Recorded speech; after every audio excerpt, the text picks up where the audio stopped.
ଫକୀର ସେ କୁସୁମ ଲେଖାଇଥିବା କଙ୍କଣକୁ ମୁଁ ଏବେ ବି ଖୋଜୁଛି ପାଇନି। ଫେରିଯା ଫେରିଯା ଫେରିଯା।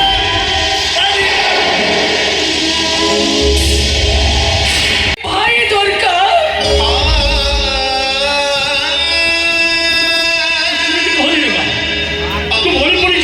ମୁଁ ଜାଣିଛି ବାପା ମୁଁ ବଳି ପଡ଼ିଯିବି।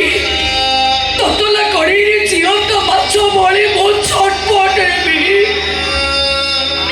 ହେଲେ ସେଇ ସବୁ ମୋ ପାଇଁ ବଡ଼ କଥା ନୁହେଁ ବାପା।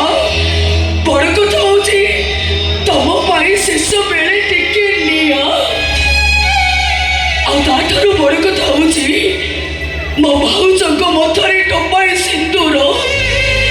ଏତକ ଯୋଗାଡ଼ କରିବା ପାଇଁ ମୁଁ ଜାଣି ଶୁଣି ସେ କଂସେଇ ପାଖକୁ ଯାଉଛି ବାପା। ବାପା ତମେ ମାନେ ମୋ ପାଇଁ ଯୋଉ ବର ଯୋଗାଡ଼ କରିଥିଲ ତା ସହିତ ମୋ ଜାତକ ପଡ଼ିଲାନି।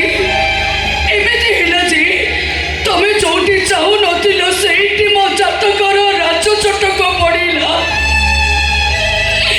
ମତେ ଆଶୀର୍ବାଦ କର ବାପା। ମୁଁ କଂସେଇ ନାର ସିନ୍ଦୁର ପିନ୍ଧିବାକୁ ଯାଉଛି। ମତେ ଆଶୀର୍ବାଦ କର ବାପା।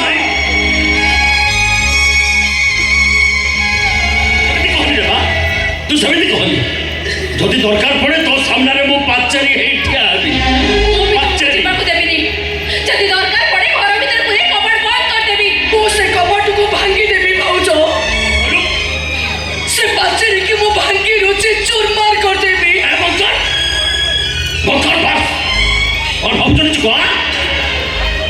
ଆରେ ତୁ ଯାହା ସାମ୍ନାରେ ଠିଆ ହେଇ କଥା କହୁଛୁ ସିଏ ହଉଛି ତୋ ବାପା। ତମେ ମୋ ବାପା ହେଲେ ବିବେକ ମହାନ୍ତି ମୋ ଭାଇ। ମୋ ଭାଇକୁ ବଞ୍ଚେଇବା ପାଇଁ ମୁଁ ଏ କିଟିମିଟି ଅନ୍ଧାର ରାତିରେ ଯିବି ବାପା। ତମେ ମାନେ ମତେ କେହି ବି ଅଟକେଇ ପାରିବନି। ମୁଁ କାହା କଥା ଶୁଣିବିନି। ମୁଁ ମୋ ଭାଇକୁ ବଞ୍ଚେଇବି। ନିଶ୍ଚୟ ବଞ୍ଚେଇବି ମୁଁ ମୋ ଭାଇକୁ।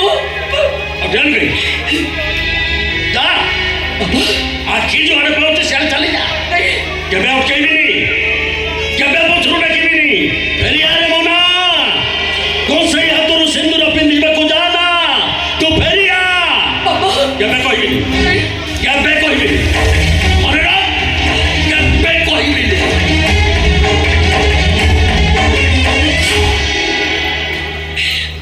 ଆଉ ଛିଡ଼ା ରହିଲ କାହିଁକି?